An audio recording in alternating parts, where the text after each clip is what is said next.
Have you ever found yourself in a season of life where it just feels like nothing's going right? Well, if you need a little encouragement and guidance on how to get through it, you have come to the right place. Welcome to Journey at Home.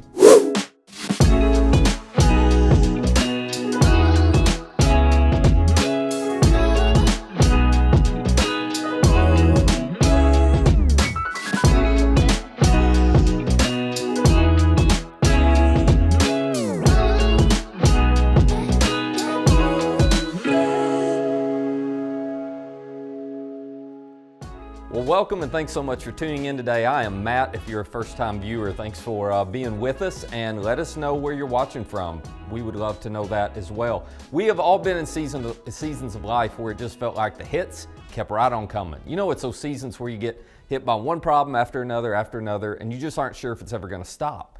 Pretty much sums up the last 3 years for some of us, doesn't it? And when you're in those seasons, you start to wonder, well, why can't I catch a break? You know, is this ever going to end?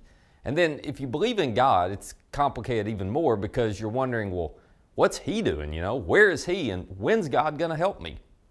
Maybe for you, you've been hit by some anxiety and depression and you've done everything you know to do. You know, you've seen the doctors, you tried the medicines. It's still a daily struggle and you feel like you're losing. Or maybe your struggle is with infertility and miscarriages and you've explored all the options, you've tried everything, you still can't have a child. For some of you, I bet you've been hit with some other health challenges and now the doctor's giving you little hope things are going to get better. Matter of fact, you may be facing a road where things are going to get worse. For some of you, you're dealing with a series of financial hits that have created some unbearable pressure on you. You feel like you're losing everything you've ever worked for. Others of you, you're dealing with hits to your marriage that have left you in a place you never expected to be. And you've read books, you've gone to counseling, you've tried everything you can to work it out and you've cried and prayed countless nights. Nothing's getting better. Maybe for you, you've felt the hit of a loved one who's dealing with an addiction. And you know what this is like. No matter what you do, they don't seem willing or able to change, and you're just not sure how much more you can take. When you're in a season where the hits just keep on coming, it is a hopeless place to be, especially if you feel like there's no purpose and there's no meaning to your pain. But, and most people don't recognize this until they're on the other side of this season, but it's also a season where we learn a lot of things about ourselves that can really be helpful. You know, it can be a season that changes us for the better, actually. For example, one of the valuable lessons you learn in these moments is where you placed your hope, and you learn where you placed your faith, and whether that hope and that faith is capable of sustaining you in the storm. You know, everybody's worldview and approach to life looks great when life is up and to the right. When life's just humming along, it's hard for anybody to recognize that they built their life on a shaky foundation. Things are too good at that point, right? But when the storms come, and we've all been there, the foundation of our lives gets stress tested, doesn't it? And we start to see whether we've been wise and where we placed our hope. And if we were honest, I think many of us would have to admit that we are all prone to put our trust in things that weren't actually meant to hold us. Sometimes those are material things, sometimes they're relationships, sometimes they're financial or career or family plans, you know, hopes and dreams that we've carried. They're the things that when you lose them or you're afraid you're going to lose them, well, you lose hope. When those things are threatened, and we've all experienced this, you lose your peace. Now, those of us who are followers of Jesus can be just as guilty of this as those of you who wouldn't consider yourself Christians. As a matter of fact, sometimes we take those hopes and dreams and plans and then we mix them with beliefs about God that just aren't true. For example, our hope sometimes is in the belief that if God is good, well, things are bound to get better for me. If God's good, I won't keep taking these hits. You know, He's going to bless me, which is just code for He's going to do what I want Him to do. If I have enough faith, I'm going to get healed. If I do the right things, God will keep bad things from happening to me. Because we assume that good things will happen to good people. The problem is God never promised any of that. As difficult as life can seem, we have no promise it's going to get easier. So I certainly hope everything does get better for you, but there is no promise it will, and there's no shortcut that guarantees it will. So for the next few episodes, we're going to talk about what to do when the hits just keep on coming. What do you do when life doesn't get better, and how do you and I maintain and maybe even build our trust in God during these seasons? How do we continue to trust God when things get worse instead of better? And this is no time to pretend, so let me go ahead and just voice the question that all of us Jesus followers wonder when life gets tough. We wonder, is it worth following God when it seems that this year may not be better than last year? Is it worth following God if He doesn't do anything to make things better? I mean, those questions are real, aren't they? And there's nothing wrong with having them. You should never be ashamed of your doubts. Contrary to what you may have been told, when you struggle with doubt, it is not a sign that you have a weak faith. It's not a sign that you've lost faith. Doubt is a normal part of life. Matter of fact, doubt is a necessary component for a deeper faith. You don't even need faith unless doubt is present and fear is real. So if you're wrestling with some fear and some doubt right now, I just want to help you learn how to navigate through those tensions. So in Matthew, Mark, and Luke's independent accounts of Jesus' life, they each tell us about a man whose doubts were extremely deep and his fears were really strong because they involved the health of his son. Now, part of what happens here in this story sounds a bit weird because his dad brings his son to see Jesus because the dad is convinced that his boy is possessed by an evil spirit. And that evil spirit, he believes, is keeping him from speaking and is trying to kill him from time to time. Unfortunately, when the dad shows up, Jesus is gone, but some of Jesus' disciples are there. And so he asks these disciples, can you heal my son? Because he's thinking, well, you know, if your rabbi, if your leader can do it, surely he's taught you how to do it. And so the disciples try, but they can't heal him.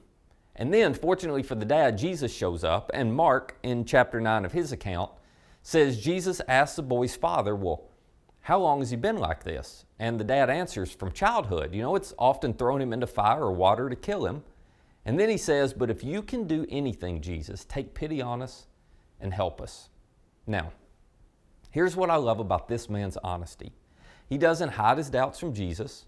I mean, he certainly hopes Jesus can help. He's heard Jesus can heal. But at the same time, he's just not sure if it'll happen for him, right?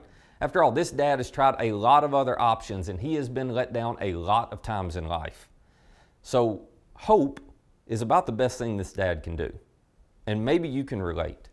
But what you have to love about this dad is he didn't let his doubts and his fears keep him from going to ask Jesus for help anyway. Because he knew he would never know if he didn't go. So he asked. And then Jesus replies to the dad, he says, if you can, well, everything's possible for one who believes. Now, the question is, believes in who? You know, everything is possible according to Jesus for the person who believes in or trusts in him. And that's important to understand because some of you grew up in or around churches where you were taught it's all about the amount of faith you have. You know, if you pray and God doesn't answer your prayers, then you don't have enough faith. If bad things happen in your life, well, you weren't living with enough faith. But what Jesus is helping this man understand is that's not true. As a matter of fact, the object of your faith is what matters more than the amount of your faith. Let me explain it this way. Let's say that I come over to your house and you invite me to sit down on a stool that you've got there in your house. But for whatever reason, I'm scared to do it. You know, for some reason, I don't trust your stool's going to hold me up. I'm just full of doubt. But I go ahead and I sit down on your stool anyway. Does the stool hold me? Well, yeah, it does. Because whether I'm held up doesn't depend on me or how much trust I have in the stool. It actually depends on the sturdiness of the stool. All I had to do was take just a little bit of faith, a little bit of trust, and put it in the object that could hold me. The reason I didn't fall wasn't because of the size of my faith. It was because the object of my faith could hold me up. Now, let me flip the scenario. Let's say I come to your house and you say, hey, I've got this seat right here. It's my favorite stool. You should sit down on it. And I look at it and I think, well, they love this stool. I'm sure the stool will hold me. They wouldn't lead me astray, I don't have any doubts in the reliability of that seat. And so with all my faith and all my trust, I go to sit down on a stool that collapses. Well, I don't care how much trust I had in the stool, right? I'm still going to fall. Because again, it's not the size of my faith that matters most. It's the object of my faith that matters. Now, that doesn't mean the amount of faith I have doesn't matter at all. It does. Because I've got to have enough trust to actually take some action. I've got to have enough trust to be willing to sit down and put my weight on the stool. But the most important part is who or what I put my trust in. That is the point Jesus is trying to make here. He's saying, hey, Dad, you keep putting your faith in the wrong object to heal your son. You've looked to everybody but me to fix this. And it's why you've been disappointed time after time. But everything is possible for the person who puts their belief, their trust, their faith in the right place.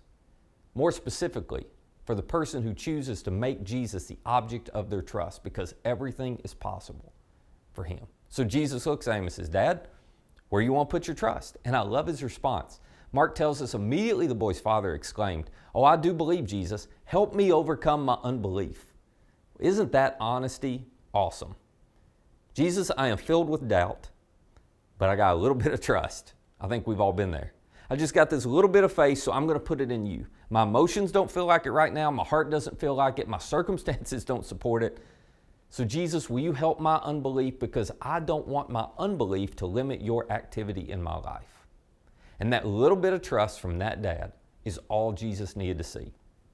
Mark tells us he reached out, he healed this man's son, and the man's trust in Jesus grew bigger.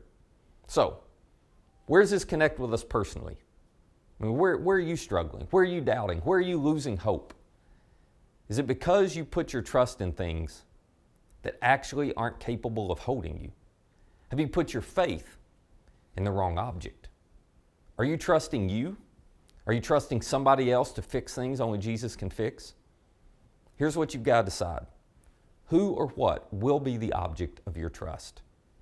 As the hits keep on coming in your life, are you willing to trust Jesus in the middle of all your doubts? This week, what I want to invite you to do is to pray a very simple prayer, the same prayer of this dad. Every time the fear starts to paralyze you, every time the doubts begin to overwhelm you, would you just make a habit of saying, Lord, I believe. Help my unbelief. In other words, Jesus, I want my trust to be in you, but I am full of doubt. So don't let my doubt overwhelm my trust. I believe. Help my unbelief. I think that's an incredibly powerful prayer, because it takes your focus off of your problems and it puts them on God. It shifts the object of your faith from the solutions you can come up with, from the plans that you've made, to the God who can actually handle whatever you're facing. So do not shy away from admitting your doubts. Don't feel guilt over your doubt. Don't try to hide your doubts. Just put whatever little bit of trust you have in Jesus, in spite of those doubts, and discover these trustworthy. Because just like the dad in this story, the only way to discover what Jesus can do is to go to Jesus and ask him to help you. You will never know unless you go. You'll never discover if he's trustworthy unless you put your trust in him. So will you do that right now? I want to invite you in this moment just to tell Jesus, I believe, help my unbelief. Now, if you've got questions or thoughts about this, drop them in the comments below.